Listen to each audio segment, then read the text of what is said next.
Hello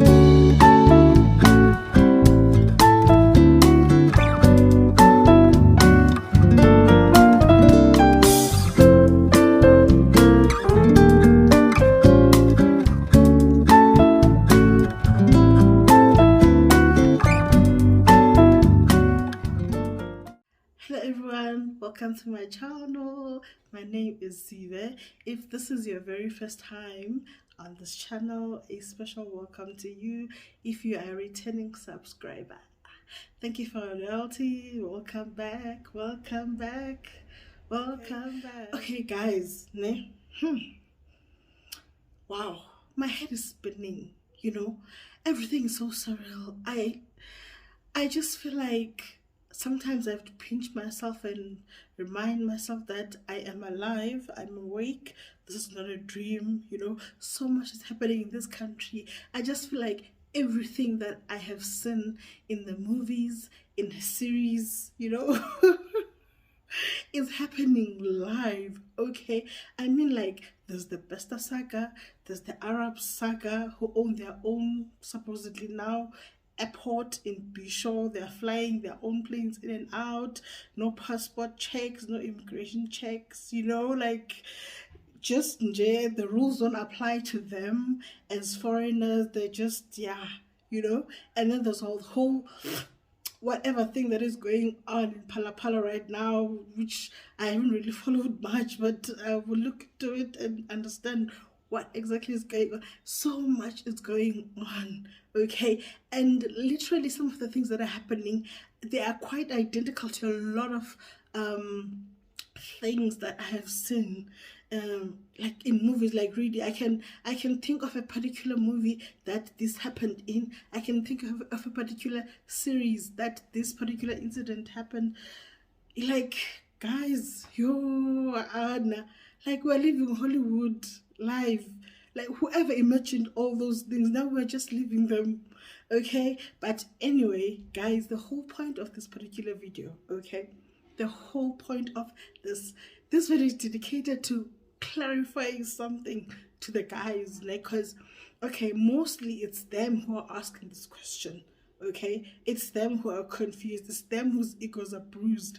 Okay, yes, a lot of people on social media are asking, how on earth did Dr. Nandipha fall in love with an inmate? How did she fall in love with a criminal? It's like, is her head okay? Does she need to be checked? Something is wrong with her, blah, blah, blah, Like, what went wrong? Did something happen in her childhood? A lot of people are asking that question. A lot of people are wondering. And especially with the guys, because I think the guys are the ones who are, like, sort of offended, because the comments are like, the stance is like an offended stance, like, we're here, we're out here, we tick all the boxes, we have money, we have connections, we have this, we have that, we have the looks, we have the what, and then you go for, like, this girl's head needs to be checked or whatever. How could you, type of thing, but honestly, and I'm dead serious, I'm not joking, all right? I want to address this from my own perspective, from my own experiences, and honestly, I personally do understand why she did it. And at some point, I almost did it, all right? So I'll get into the story just now, okay? Okay, so guys, let me just say one thing, that men who are not in jail, okay, who are supposedly whatever, you feel like you are it, you're like, who are, like, doing whatever, you have a career, you have a job, you're blah, blah, blah, blah, you're outside living your life, you make an innocent living, blah, blah, blah. You tick all the boxes for an ideal partner, if I can put it like that. Let me just tell you one thing, inmates have game. Inmates got game, honey. They have game, okay, what happened is this, I think it was about 7 years ago. Okay, 7 years ago. Okay, I get an inbox in my Facebook Messenger, right? And then I respond, and then conversation goes on, right? The guy he could carry a conversation, if I can put it like that. He could catch my attention. He conversed in such a way that I was eager to reply, or was interested enough to reply, and which is rare on on Facebook Messenger. Actually, in the DMs, it is quite rare to get someone who gets your attention. Most of the time you're flooded by people who can't even carry a conversation, who's just gonna be telling you, how's the weather that side? It's hot, Dave. In here it's hot. Yeah, ne, hey, this heat, hey, it will kill us. Yeah, ne, like seriously, okay. That is if you're lucky. And then you get those ones who just say hi, you say hi back, and then nothing. And then a couple of days later, couple of weeks later, it's another hi. And then you say hi back, nothing. And they'll carry on like that for years, actually. I have checked my DMs. Ne? There are people who have been saying hi to me without extending the conversation beyond the hi for the past 5 years. Okay? So now imagine there is this guy who is like a great conversationalist. Okay, he's like every day up in my DMs talking, we're chatting, we're having fun, and blah blah blah. And then okay, fine. At some point, you begin looking forward to the conversations because it was a good conversationalist. All right. And then one day, I had my phone ring. Okay, I had a ringing of a phone. I was alone in the space I was in at the time. I had a ringing, and I thought, I don't recognize the ringtone. It can't be my phone, but then I'm the only one here. So then I realized it's my phone. Then I realized it's my Facebook Messenger. Guys, I only discovered through an inmate that Facebook Messenger can call. Okay, I didn't know. All right, all the guys who are out there, not in prison and earning an honest living, blah blah blah, who never bothered to call. The inmate called, okay, and the conversation continued. All right.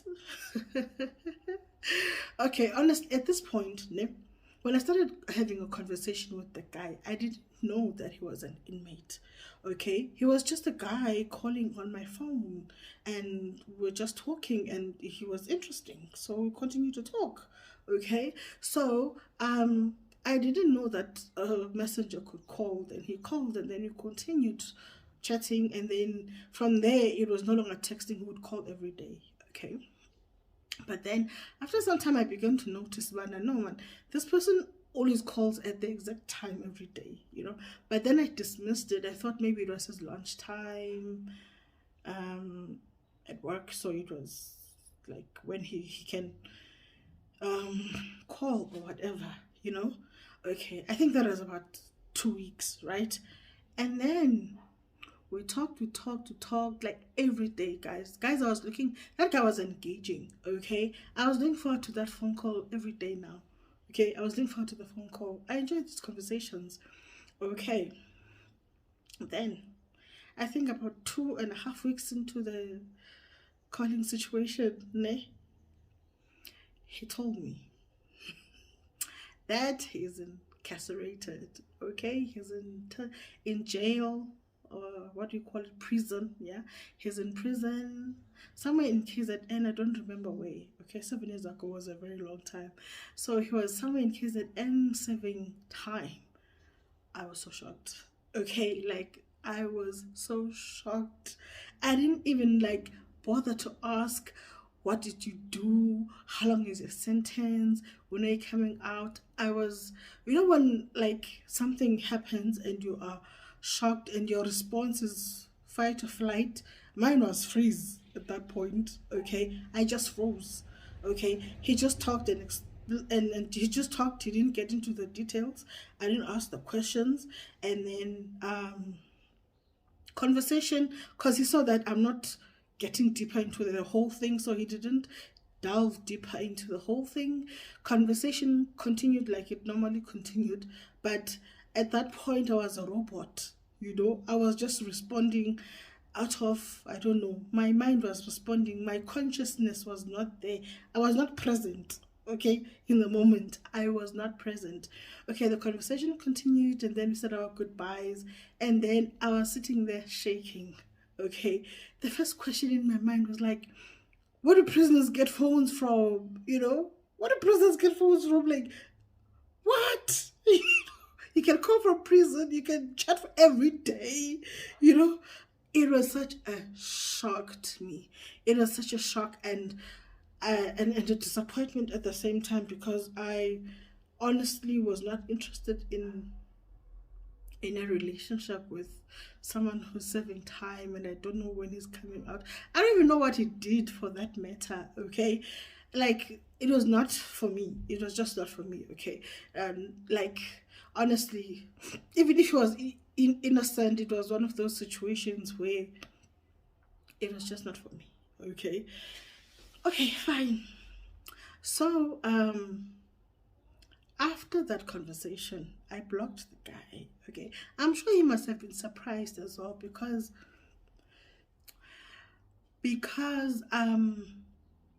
I seemed fine.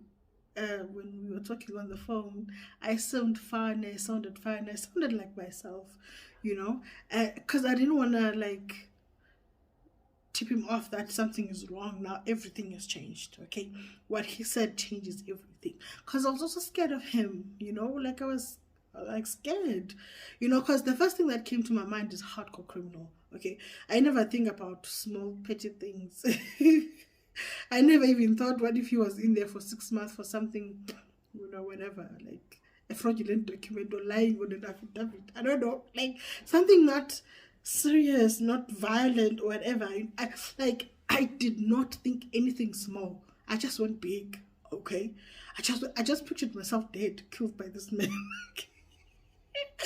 So yeah, I was very, very scared. So I blocked him afterwards, right? And then I started talking to people. I was like, guys, Gandhi, what's going on in this country? Like, prisoners is like, you have a phone, you can call, you can, like, whatever, you can video call, you can do whatever. Like, what is good? I never knew, like, are you really in prison if it's like that, really? And I guess it was one of the things I was ignorant about, because when I talk to people are like, yeah, actually, prisoners have access to cell phones, this and that, this and that. I thought we were in prison, like it was a miserable, horrible place, but then it sounded like fun, because life is normal. You have a phone, you have access to the outside, you can, like you can do a lot of things that people who are not in prison do, okay? So, but when I sat and I thought about the situation at the time, I thought, yo, and I really like the guy. It's it's sad that it had to be like this. Like, I really like the guy. Ne? So that incident passed, and then after some time, I think a couple of months later, I was chatting with someone else in my DMs, and um, okay, he didn't waste time. He revealed, like, almost immediately, maybe within 2 or 3 days of chatting, that he's in prison, right? I think he said it was somewhere in Vereeniging, if I'm not mistaken. It was a long time ago, so yeah, the details are a little bit blurry. And then, so this time around, I was away. I was not in shock, okay? I was aware that, okay, this didn't happen. So I asked him, what are you in prison for? And then he said, for fraud, right? And something that has to do with the Johannesburg Stock Exchange or something like that, right? So I was like, oh, okay, not bad. He didn't kill someone, okay? It's not that scary, all right? But then, so I was like, oh, okay, I just acknowledged that he told me, but I did not comment. I did not have an opinion about the matter, okay? Then he asked me, when am I going to come see him? I was like, why would I come see you? He was like, yeah, but I'm lonely, blah, blah, blah, blah. I was like, no, I have no plans to come see you. So, and then he got all upset and, like, seriously, hi guys, like he got upset, like, But why wouldn't you, I'm thinking, okay, red flags right there. Okay, like, me and you are not anything. We never agreed on anything. You never said anything about your intentions and so on. We just chatted a couple of days on the thingy, on Facebook Messenger. So now, how do we get to the point where I'm driving like 2 hours, you know, like to go see you, like really, you know? And the worst part is that you don't understand why I wouldn't come see you. Like, as if you're entitled, as if I'm your girlfriend, or like we're in a relationship, or like he talked like he was entitled, like it's something I had to do. It was not an ask, it was like something I had to do. I was obligated to do. Okay, that conversation went sour, and I think by the end of that phone call, we both knew that, well, we are done talking. Okay, so we are that, right? So now my life was like I had adjusted. Okay, once in a while, okay. On social media, you're gonna come across inmates, and it's normal now. It's just, So I think a couple of years later, I think 2 years later after that incident, I was chatting to another guy, and I think within a couple of days as well, he did say, "Yeah, I have something I want to tell you." Okay, and then I asked him, "What?" And then he said he's in prison. I was like, "Oh, what for?" He was like, "Cash in transit heist." Oh boy, was it I sweating? Oh my goodness. Okay, like I I was everything. My body responded in every possible way it can respond. I was shaking. I was sweating. Violent, because the thought of violence was like, for me, it was like, and the other guy told me he committed fraud. I was like, oh, okay, you know. I didn't fear for my life, type of thing. But now, cash in transit heist, oh, those are violent situations. They don't just hand over the money, okay? So, like, that really freaked me out. I was like, I can't wait for this conversation to end and block this guy, because, ooh, no. Okay, and the next thing that he said after that, it was what really even made things worse. He started boasting about how much money he has and all the properties he has, and how he has a mansion. I don't remember where. And then he said I could live there if I wanted to, blah, blah, blah. And I'm this kind of person. You don't flash money at me. If you want to turn me off, flash money, flash things, flash anything. Okay? Flash anything except love, you will turn me off. Not that I don't like money or nice things. I do, but don't throw those in my face. Okay. For me, it's a red flag. It's crimson. Okay, it's a red flag. Okay, it's a turn off. Actually, I think it's a smoke screen. I think you are trying to blind me with, oh, mansions, money, so that my focus is there and there's something actually bigger than the money and the mansions that you're hiding. Okay, for me it's a small screen. All right, so even if he was not incarcerated, even if it was just a guy I met on the street, in the mall, or whatever, once you start throwing money and power and whatever and nice things in my face, for me it's a smoke screen. I don't care how you shape it, how you say it, how you whatever it, okay?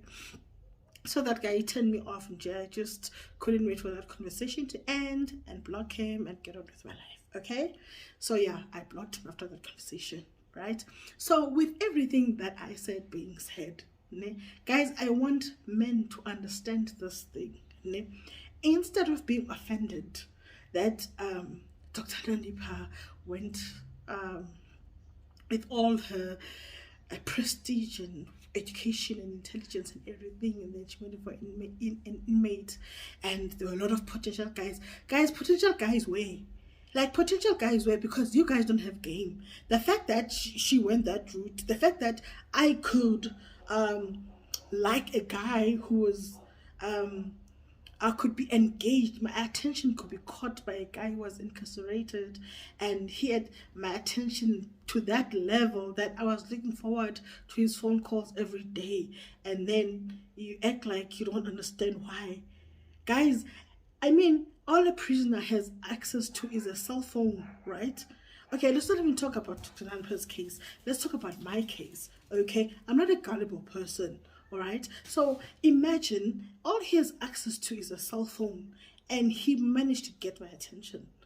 He managed to have me in a place where I was looking forward to hearing from him every day, right? And all the people who are outside, they fail to do that. With all the access that you have the access to a phone, you have access to a laptop, you have access to a tablet, you have access to take me on a picnic, take me to the movies, take me for dinner, take me to the theater, take me to a music festival. You have all those opportunities, but you can't get my attention. You can't even make me look forward to a conversation with you. And then you are wondering why she fell for Besta. Honey, Inmate's got game. Okay, in case you guys have forgotten, go back a couple of years ago. A prison warden was having a relationship with an inmate. There were men outside there, but they failed to get attention. In fact, guys, men of South Africa, your next men's conference thingy, get an inmate to chair it. In fact, hold it in the prison. Select a prison in the country. Hold it there. Let the inmates teach you a thing or two. Yes, teach you a thing or two. Because honestly, when I thought about the whole Nandipha thing, when I was reflecting on the whole thing, I thought, yes, hey, if that guy had not told me that he was in prison, I would have continued conversing with him and everything, right? And if maybe he had chosen not to tell me the truth, let's say he lied and said he was out of the country, maybe he's on, I don't know, like somewhere far away, and he has a contract, he can only come back at the end of his contract, let's say after 2 years. Let's say his remaining term was 2 years, and then he lies and says he's coming back into the country after 2 years. I would have waited, and that guy comes back from the so-called overseas, and then we would have had a relationship if that guy had not opted to tell the truth, because that is how much game prisoners have, okay? Prisoners got game, honey. Don't judge, okay? Don't judge, because what makes you judge is the fact that you know. When you don't know and the guy approaches you, believe you me, they will engage you, those people. They will engage you in conversations that, yeah, you feel like, wow, interesting person, okay? So, yeah, honestly, don't judge. Like, I thank God that guy chose to tell the truth, because he could have lied, especially people who are at the end of their prison term, like you have 6 months left, you have 1 year left. They're in a position to lie and say, I'm in Dubai, I'm in the UAE, I'm in the, what is all these places they like to go to and work, okay? Yeah, wherever, I'm in Ireland, I'm coming back in 6 months. Honestly, I would have waited and got into a relationship with someone who has a past that is like scary or whatever, or a past that I don't know.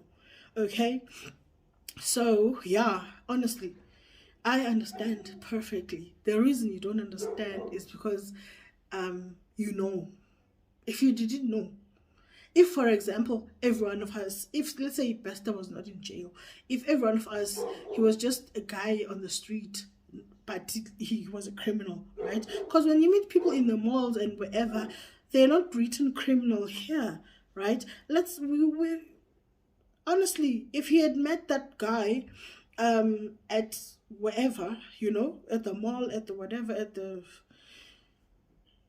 and he was not incarcerated and dated her, no one would have found anything wrong with it. It would have been like, oh, okay, because the reason you're judging is because if she had met him outside, you would understand. But I'm telling you now, like, Those people got game, honey. A-level game, okay? They get game. That's why she did it. That's why. Okay. Anyway, that's what I think. I think it's a similar situation like mine. I don't know, honestly. And I really feel like at this point, we will never know what really happened because when things go to court, court is not about the truth. Court is about what you can prove and what you cannot prove, right? It's about that. A legal defense has never been about the truth. I've been in enough situations like that to know courtrooms are not about the truth. They're about what can be proven and what can't be proven, about a strategy, about the legal defense and everything. So we may never know, right? She's not in a position to really uh, like come clean and say this is why I did it. Okay, like an honest conversation from the bottom of your heart, because now it's about legal strategy to get out of the whole mess. Okay, that is how it works. Okay, like seriously, any one of us would go that route. You don't want to sit and confess about whatever. It's about strategy to get out of the situation you're in, because that's how things work. That's how the legal system works, unfortunately. It's never about the truth. It's about what can be proven and what can't be proven. Okay, yeah. So that is my story, you guys. I cannot believe I was put in a situation to share that experience on social media because like I had forgotten about it. I had forgotten that I have had some dabbling with inmates in the past and whatnot. All right. So yeah, so thank you so much for tuning into my channel. Please like, share, subscribe, comment, share your thoughts, guys. In fact, I'm interested in other people who have had encounters with inmates. How did it go? What was it like? Was it like my situation? And you can imagine that guy who like we're even like calling, he was Zulu. I just had to not forget that part. He was Zulu, so you can imagine. Ne? You can imagine. So yeah. Thank you for watching. Please like, share, subscribe. Yes, and yeah, keep on supporting my channel. Till next time. Bye.